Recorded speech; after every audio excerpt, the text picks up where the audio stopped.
There we go. All right. Thank you for your horse talk. Are there any questions?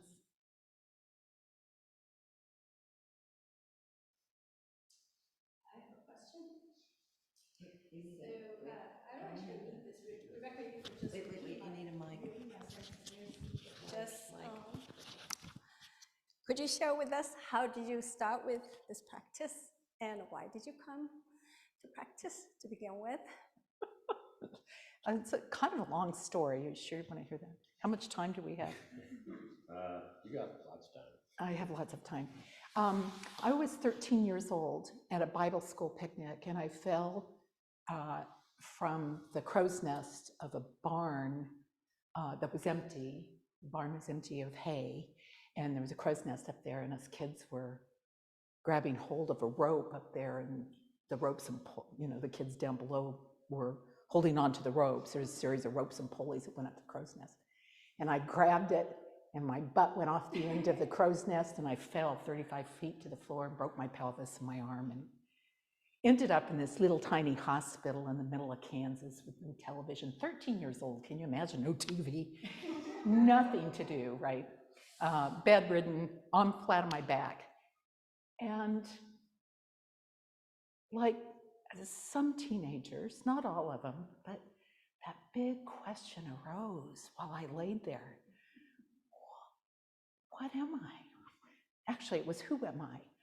How is this consciousness? How does this work, right? And, I was raised a Baptist, so evangelical. I had a very evangelical mother and still have very evangelical siblings.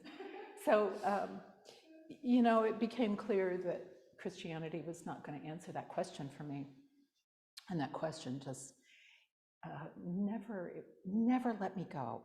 Even though it was papered over with, the rest of my life. I went to nursing school, I got married, I had a couple of kids, but that niggling question under there, what is this consciousness? How does this work? What is this? That became kind of the basis for my spiritual path, this wendingness. And it was a very circuitous path too. My goodness, I started off when I left home, I started at a Pentecostal church, which was actually a lot of fun, right? I got to speak in tongues and dance in the aisles and stuff like that. Yeah, someone's nodding over there, they get that. Yeah, I enjoyed it, but that was it. There was just this enjoyment, but there wasn't any real depth to it. And you could see everybody trying to reach for God, have that strong relationship with God, right? But once I figured out that being a Pentecostal didn't work, so then I went to an evangelical church that was a little more sedate, and I tried that for a while, and then I went to a United Methodist Church, it's a little more progressive, right? And began to study the Christian contemplatives and began to understand there was a wider way of looking at God, right? A wider view, a more kind of metaphysical view. And then I went to the Unitarian Universalists, which in Topeka, they don't have any kind of spiritual leaning at all. And there I met Bill Lucero, who was a longtime member of the Kansas Zen Center. And he brought me to the Kansas Zen Center, 1994, 95, something, 94, long time ago. That doesn't seem, when I say 1994, that seems like just yesterday, but, I stepped in the door and I went, oh, I'm home. This is it. It's always been amazing to me that really great question that we often come to practice with, really deep questions of our heart, isn't answered by anyone other than ourselves. You sit on a cushion and you get quiet. And the discipline of Zen practice is part of what helps us to get quiet on the inside. We begin to understand that the answers that we've so longed for are inside of us. We don't have to search anywhere else. We just have to sit down and shut up. And look, right? Yeah. So, now I've been practicing nearly 30 years, and Dennis Durmeyer's JDPSN in Providence. Many of you know Dennis. He was one of my early teachers. He told me one time that he had never found the depths of Zen practice. And I can sort of understand that. I say that with him. I've been practicing this long, but I have not yet found the depths of it. That I'm almost 70 years old. I'll bet when I'm ready to die, there will still be another lesson to be learned. There will still be another opening. There will still be another answer there. Yeah. And I'm not sure after I die that all the answers will be there, right? I think everybody expects to know everything after they die, but I'm not sure that happens either. It's just, the practice is just right here, right now. Yeah. We can't expect answers in the future. That's why you have to accept the horse that you are. Yeah, yeah. Right? It doesn't matter if you're bad horse, good horse, excellent horse, but what are you doing just right this moment? What is this? Just now. Yeah. All of that stuff, the bad horse, the good horse, the excellent horse, that's just thinking. That's just a story the Buddha, that's a story the Buddha told, right? Yeah, it's just a story. He made it up. And then we believe it, We believe it like it's the absolute truth, right? The Buddha just made up all that story. Like we make up our own stories. Yeah. So that's kind of my life, encapsulated in 5 minutes or so. Are there any other questions? Online people can ask questions as well. Yeah, Jane. So what if you aren't getting quiet? Like, I sometimes feel like I sit and there's just incredible noise the whole time. And I keep coming back to my practice. And there's a split second and then there's just more noise. So what do you do with that? Yeah. You just keep coming back and you notice the noise. Oh, there it is again. Come back. Just come back to the breath. Oh, there's more noise. Oh, I see, I've got noise. I've got monkey mind. Come back to the breath.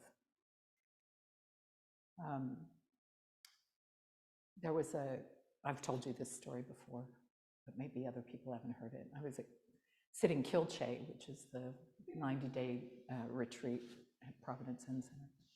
And I'm not going to tell you why I sort of broke down. It was the second week I was sitting, but I was having a hard time. I was a little homesick, and my koan work was sucking big time, right? I kind of went out and threw a temper tantrum and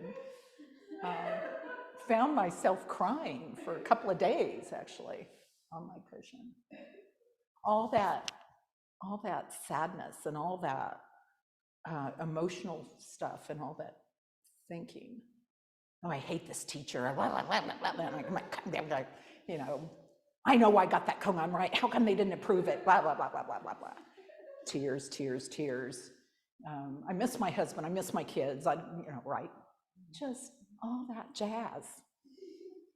And so during that time, the breath became really, really important. And my mantra became, come back, right? So instead of doing Kwanzaa Bosal as a mantra or Gate, Gate, Paragate, Parasamgate, or any of the other wonderful mantras that we have in our practice. Just take a breath in, let it go down into the hara, and then I would say, come back, come back. It's difficult sometimes for people who have a personality like mine, which is a little more energetic and a little more, spontaneous and a little more flippant. And, it's taken me years to settle down. And I still have those days when I'm sitting on my cushion and I'm just planning things, right? Writing out my mental list. One of my early practitioners said, I just wish I had a piece of paper and a pencil right by my cushion so I could just write down all the stuff that's going through my head, right? So I still have days like that, but I don't care. Yeah. You still have days like that, but you just sit anyway. And you just notice it.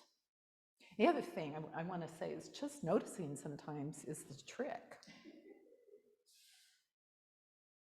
When you're sitting and you finally notice that you're thinking. You finally notice it. And then it begins to not hold as much weight. It begins to not, you cease to believe in it quite so strongly when you begin noticing what you're thinking. So if you have a particular story about yourself, I'm an excellent horse. I am the best horse ever, right? And you notice that horse story. Oh, I'm going to let that go. Zen practice is this practice of letting go over and over and over. Letting it go. Any concept that you have, like the concepts that I had about God, any concept that you have about anything, it's BS. It's something you've told yourself. It's a story that you've made up, just like the Buddha made up the story about the horse.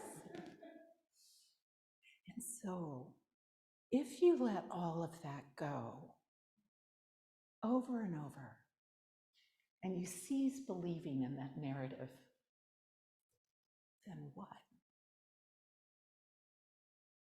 I love that part. Then what?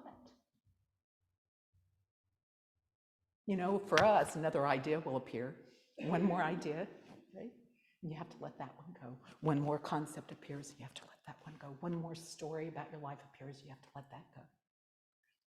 And then what? What is this? Don't know.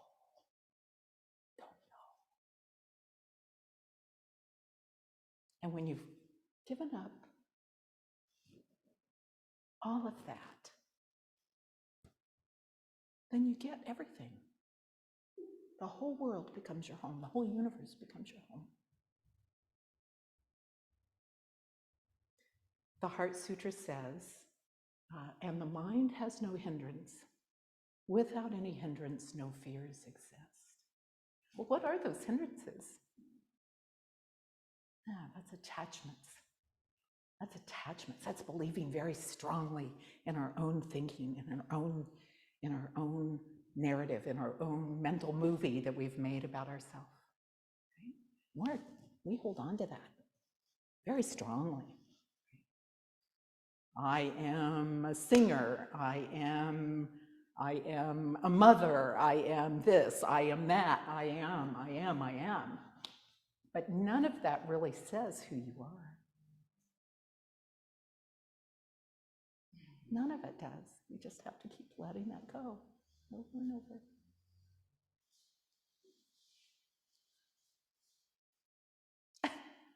Oh, I want to say one more thing because I love this. I love these words. So I'm going to give you these words, and maybe this will be something that you can think about. I love the word still point.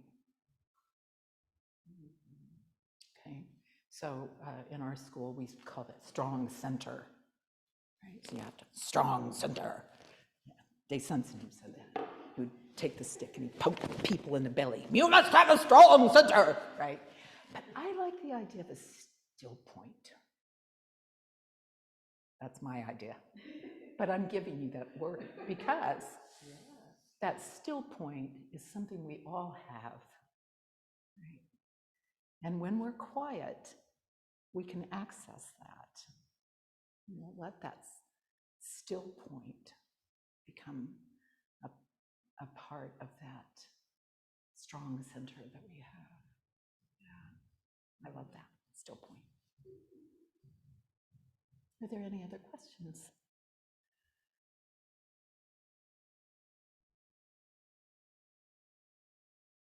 I have no question for you, but I wanted to say, take this opportunity to say how great it is to see you sitting there, and thank you very much for your teaching. Oh, Charlie, you're so wonderful. Thank you. Charlie and I have practiced together for very, very many years. Yeah. I have a question. You mentioned kyol. Oh, wait. So I don't know if any teachers or Kendama teacher has been chasing you around and giving you this advice in the middle of the kyol and says, you need to watch your wanting to help mind. Would you repeat that, Ting? I didn't hear it. So in the middle of the kyol, we often hear this. Somebody will come to you and say, you need to watch your wanting to help mind. Oh, that's your wanting to help mind. You know, there are some people that you have to approach and say, you need to have a wanting to help mind. Get, you know, peel those potatoes. Right? So there are people like that too. But you have a wanting to help mind. I know you do. Yeah. Yeah. And I find we have a couple of people here sitting on the plaza and they're interested in kyol. So could you say a little bit more about the practice schedule and the form and how long we do these things? Yeah. Have you not already talked to these young people You're about doing kyol? You're the teacher. You know, I was pretty intimidated. Actually, I was kind of scared to go because, like, they get you up at 4:30 in the morning and you start bows at 4:45, and you know, it's not an easy thing to do for 90 days. But you know, one of my early teachers, when I questioned him about kyol, he said, "Oh, it just becomes your life." So after you get into the swing of it, it just becomes your life. And I really worried about the sleep issue because I like to have my 8 hours of sleep, right? But it was really okay. You know, you go to bed about 10 o'clock at night, you get up at 4:30 in the morning, but you're sitting all day long. And there's some work practice in the morning, and there's a few rest periods. There's an hour rest period after lunch, and they usually do a 30-minute walk, and there's a beautiful forest around the Providence Zen Center. Usually do a 30-minute walk, so it kind of enlivens you a little bit. And then, surprisingly enough, intensive week, they get you back up at midnight, and you practice from midnight to 2, and then they wake you back up at 4:30 in the morning, and you practice till 10, and then they wake you up at midnight. And you do that for 7 days. And I didn't think I would make it through that, but you begin to get this Dharma energy and this incredible sort of lightness begins to appear. I was really surprised by that. I didn't even nap during intensive week. You know, there was just this lightness. It was wonderful, actually. And a midnight practice. You can do a midnight practice at home. Just get up. Everyone's laughing. Is everybody laughing online too? You can do a midnight practice. Just get up. Yeah, but there's something really wonderful about sitting midnight or sitting very, very early in the morning. When I was doing my I was doing some hard practice right before I became a senior Dharma teacher, and I got up at 3 a.m. and practiced from 3 a.m. to 6 a.m. And that stillness that occurs in the middle of the night, you can sort of tap into that. So that helps that monkey mind too, you know, practicing very early in the morning. So yeah, if you get a chance to sit Kyolche, by all means, do it. Thank you for your Kyolche question. Okay, are we done? I think we're done. Okay. Thank you all today for your practice and your wonderful chanting energy. That was just